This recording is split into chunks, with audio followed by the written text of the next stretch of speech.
Warmonger and demented clown from the White House, Donald Trump has once again issued a chilling threat to cause more bloodshed in Iran if the Iranian leadership didn't surrender to him effectively. Iran, as expected, has shown the middle finger to him. Iranian Foreign Minister Seyed Abbas Araghchi arrived in Oman today to discuss ways to jointly manage the Strait of Hormuz. In an extraordinary development, Israeli genocidal maniacs today detained American lawmaker Khanna in the occupied territories using machine guns provided by the US. Srebrenica marks the 31st anniversary of the genocide committed by Bosnian Serbs. This will be the broad focus of my video tonight. Also in this video, English football captain Harry Kane showers praises on Israeli slave Trump, leaving football fans angry on social media. So please stay tuned. The deranged occupant of the White House has threatened Iran with more strikes if the Islamic Republic carried out its threat to assassinate him. Trump took to social media to write, and I quote, 1,000 missiles are locked and loaded and aimed at the Islamic Republic of Iran, with thousands of more to immediately follow. Should the Iranian government act on its threat pronounced in many corners of the globe to assassinate or attempt to assassinate the sitting President of the United States of America, in this case me. Orders have already been given and the US military is ready, willing and able for a 1-year period of time, subject to extension, to completely decimate and destroy all areas of Iran. Praise be to Allah, President Donald J. Trump. End quote. Iranian Foreign Minister, who was in Oman today to discuss future strategies to jointly manage the Strait of Hormuz, had earlier tweeted, and I quote, Iran has so far kept its word, unlike the so-called US Treasury Secretary, who is violating Para 9 of the MOU. That violation follows other violations and missteps by the United States. Reality check. There can only be mutual compliance. End quote. Araghchi said that the talks with Oman on the future control of the Strait of Hormuz will continue. This raises serious questions on the Iranian strategy. Either you take on the bully head-on or announce your surrender. Trump is mocking Iran every single day and even making a mockery of the MOU and the ceasefire. Israeli terrorists have continued to bomb Lebanon, despite Iran announcing it as its red line. But the Iranian leadership has continued to engage with the Americans.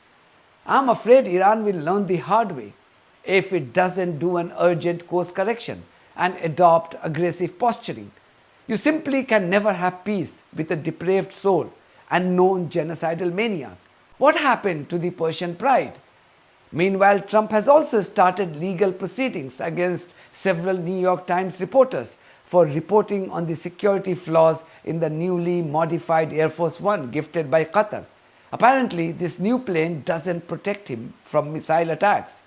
This was the reason why he had decided to dump this plane and fly back home in the old Air Force One, fearing Iranian attacks. Yeah, this is personal for President Trump, this particular case. He's been angry about the news reports involving this new plane.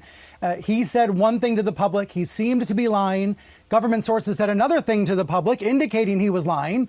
And then Trump was angry about that news coverage, angry about being contradicted by his own government, by anonymous officials who seem to be trying to get the truth out about why this plane switch happened. So on one level, this is just very personal for the president, getting angry, getting embarrassed by the New York Times and other news outlets reporting what is actually going on with the plane. So you see that, you hear that, you hear about Kash Patel being at the White House yesterday for meetings about this, and then we hear about the subpoenas delivered to the homes of these Times reporters. What it shows is that the subpoena power of the government, an extraordinary power that has been controversial for quite some time, is being weaponized and used by this administration in a way that it's not been by other past administrations. Now to a story which should be the top headline on every single American network if these so-called media outlets discharge their job with integrity. US lawmaker Khanna today took to social media to share his harrowing experience at the hands of Israeli terrorists. Khanna shared an image and a video to support his allegations of being detained by Israeli terrorists at gunpoint. Listen to him here. I'm certainly probably the first American politician who's been detained by the IDF and Israeli settlers. I mean, we were at a village that Israeli settlers had destroyed. They had destroyed the school. They had destroyed that village, and we were just looking at it. And these hoodlums come in with machine guns, an M4, an American-made machine gun, and they detain us. They block off the road. And then they call the IDF, and the IDF is on their side, not on the side of the Americans. Being in the West Bank and in Israel is the first time that I have really been acutely aware of being brown. I feel like people have seen me first as brown, second as an American congressman, and third as an American citizen. I saw the arrogance in the eyes of those settlers, 21 and 22-year-olds with guns, laughing that they had detained us. The arrogance of those young IDF soldiers that my tax dollars are funding, having no respect for the fact that they were detaining Americans, no respect that there was an American congressperson in that bus, and laughing when our translator told them that there are Americans there and the American embassy is concerned. It is the arrogance of power, of a power that has had no accountability, total impunity, and has created a toxic culture of oppression. Ladies and gentlemen, do not underestimate the importance of this extraordinary development. Israeli terrorists today showed the Americans their real worth by detaining a lawmaker of their country. Khanna is someone who could be the presidential candidate in 2028, but Israeli thieves couldn't care much. They use American weapons to terrorize a powerful American lawmaker and kidnapped him by scaring him with the same weapon. How shameful is this for the US as a country? Dear Americans, is this acceptable to you? Is that why you elected this delusional fool to power, so that he could let a bunch of medieval barbarians humiliate you at the global stage? For years, the Palestinians complained that Israeli terrorists treated them with utmost contempt and disgust. American propaganda outlets and Israeli stooges mocked the Palestinians by claiming that Israel had the right to exist and there was no truth in the Palestinian claim. Now what? If these Israeli barbarians can audaciously kidnap and harass an American lawmaker at gunpoint, can you imagine what they would be doing to ordinary Palestinians every single day? So the next time these enemies of humanity invoke anti-Semitism to avoid accountability for their ghastly crimes, just ask them to FO. That is, if the Americans have any self-respect left. This clip explains what I'm talking about. But the Americans have to be far more forceful and brutal in their response to such false allegations of anti-Semitism than how Marjorie Taylor Greene reacted here. I want to ask you about another post that you tweeted yesterday that you kept up. You seem to imply that AIPAC might be involved with the latest allegations of sexual assault by Graham Plattner. Tell them criticism what of AIPAC is what AIPAC the American Israel Public Affairs Committee. Okay. Well, criticism of AIPAC is perfectly legitimate political discourse. Do you not understand that this plays into anti-Semitic tropes about Jews controlling things, about Jews and money and power and politics? What do you even mean by that? Well, what I mean by that is it's unfortunate that rich donors that put Israel first are playing in American politics. Well, just like my friend is American Thomas Massey. donors, to be clear. It's Americans who care about the U.S. No. They care about Israel first. Israel's committing genocide. You do know that under federal law, only American citizens can contribute to AIPAC. Let me tell you, the future of this country is Americans are sick and tired of funding Israel's genocidal wars that are killing children. Millions of Americans, in Gaza, including me, support Israel, for the record. That may be your I don't position. support the government of Israel. I support people. And I support Americans, and I support our tax dollars being used for our purposes. Do you see how this However, AIPAC took out one of my good friends, Thomas Massey. Okay, and Thomas Massey worked for his district. Thomas Massey lost because Donald Trump endorsed against Thomas Massey. Thomas to be clear, Massey you're going lost to blame because AIPAC Miriam now? Adelson. Because it feels like blaming Miriam the Jews. Adelson It feels like you're blaming the Jews. No, I'm blaming donors that put Israel first over America. And this is American donors who support Israel. We're out of time. In the UK, a far-right racist group has displayed one of the worst examples of racism and Islamophobia by setting fire to a replica of a mosque. Worse, the police simply couldn't stop these thugs from carrying out this deplorable act. Imagine if someone displayed just a fraction of this racism targeting the Jews in this country or a synagogue. The Prime Minister would be holding a Cobra meeting, and all those responsible would have been languishing in jail for years to come. This Al Jazeera report explains the history of this disgusting tradition in Northern Ireland. Take a look at this. Every year across Northern Ireland, leading up to July 12th, people build hundreds of these structures. And at the stroke of midnight, they set them on fire, creating massive bonfires that burn Palestinian flags, Irish symbols, and this year, one group has prepared to burn a replica of a mosque and an effigy of someone holding an ISIS flag. But why? Hey guys, I'm Dina, and I want you to take note of this annual pro-British celebration and what it says about this region's past and present. You feel the heat from here. I actually saw this all live in Belfast last year. And some of the things I witnessed, well, they felt kind of personal. It's not a nice feeling to see your people's flag burned. So what's this all about? Well, Ireland was actually Britain's first colony, and Northern Ireland is still part of the UK. This is Britain. And that's the core divide here, between those who identify as British and those who identify as Irish. I've always felt Irish and very proud to be so. I class myself as British. That's our culture, Protestant culture. In Northern Ireland, many are loyal to the British crown and are often descendants of Protestant English and Scottish settlers. So the bonfires and parades like this one are really a celebration of Protestant dominance. They commemorate the victory of a Protestant king over a Catholic one in 1690 amid the colonization of Ireland. 12th of July, it's a good day, it's better than Christmas. The Irish fiercely resisted colonial rule over hundreds of years, and in 1921 they gained partial independence. But Britain partitioned the island and created Northern Ireland. And there, Irish Catholics faced systematic discrimination and violence, and eventually they rose up against oppressive British rule. The tension boiled over into 30 years of violence known as the Troubles. During that time, July 12th parades were seen as particularly divisive, as Protestants often marched through Catholic neighborhoods. And it wasn't until a peace deal was reached in 1998 that the bonfires started getting much bigger. Today, some stand as tall as 20 stories high and take months to build. And they remain flashpoints for deep, ongoing sectarian tensions and hatred. The crowd often burns Palestinian flags because of the long-standing Irish solidarity with Palestine.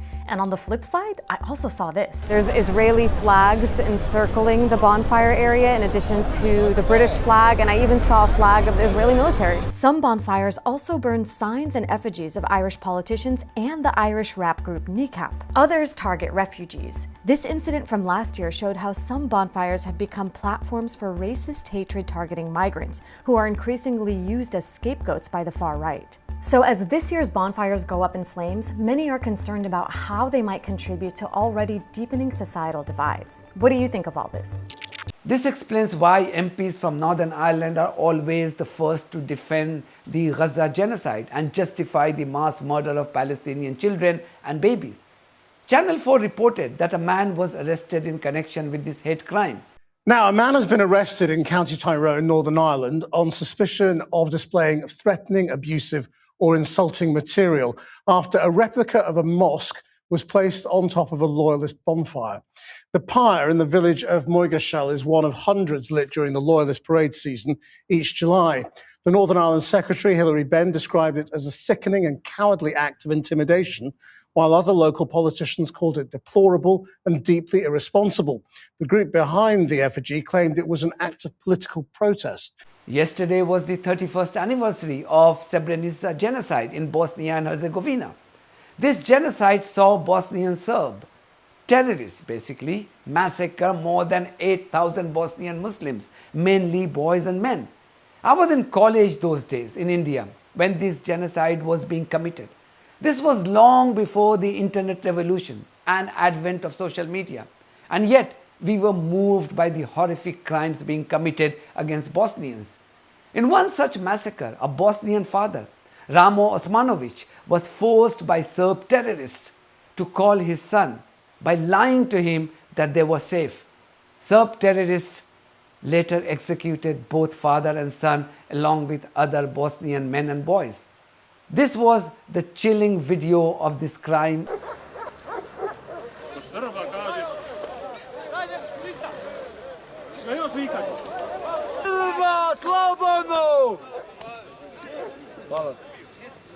This genocide is important because Iran's IRGC was the only entity bypassing the UN arms embargo to help and train Bosnians.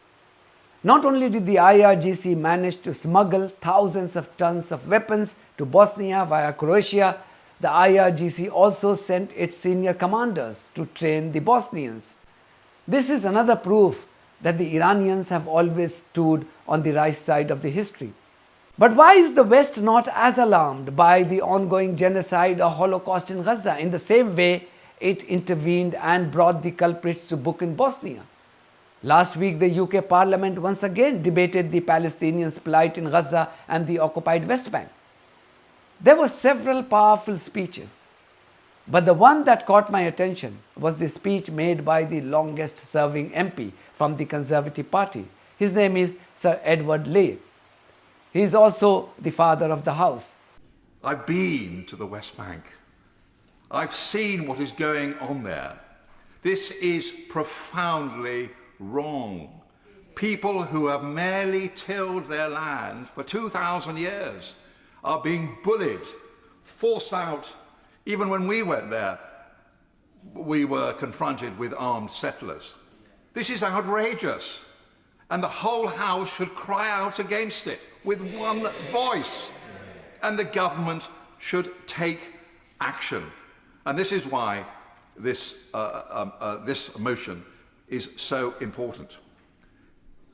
And I'm appealing to my Jewish friends. So many good, honest, reasonable people who detest what is going on at the moment, who are entirely in tune with Jewish culture. But unfortunately, the Netanyahu government is bound by right-wing extremists, people who care nothing about human rights, who have this sort of weird and ridiculous notion that perhaps because 2,000 years ago this land was held by Jewish people, perhaps, we're not even certain of that, that they have a right to go in and force out people, destroy their lives. So I want to appeal to moderate Jewish people. This must stop. And just imagine, dear colleagues, if we had a government, and the Israeli government could stop it tomorrow, couldn't they? And if the whole world acted with one voice, I think we could put sufficient pressure on it to act. But just imagine if it stopped tomorrow. I leave you with this thought. If there were no more illegal settlements, if no existing settlements were expanded, if the Palestinian people were allowed to live in peace and freedom like everybody else, would not the skies lift? Would not Israeli people feel that they could live in peace? We cannot have endless war. Empires come to an end. They cannot just destroy the Palestinian people in the misguided notion that that will give them security. It will give them no security. There will be endless war, endless hatred. Let us just say in this House that we believe profoundly in the unity of the human spirit. There should be no Muslim, no Jew, no Christian. We are one people, and we demand that the Palestinian people, like all other peoples on earth, have a right to their own nation. I will leave you with this clip of England captain Harry Kane. Just before England's quarter-final match against Norway, Kane bragged about his past experiences of having played the game of golf with Trump. This man lost the respect of many today for taking pride in playing golf with a potential war criminal who has been responsible for the massacres of 168 little girls and who has financed a genocide in Gaza for nearly 2 years now. He termed his experience of playing golf with someone who was a close associate with a convicted pedophile as surreal. I didn't know that one has to surrender their morality in order to enjoy his or her success and fame. How do I explain this to my 6-year-old who has been rooting for England's team's success under Harry Kane? Mike McGraw here. Very much for your support of this platform and our journalism. If you haven't subscribed to my channel, please do so, because that's one of the many ways you can support independent journalism. God bless you all.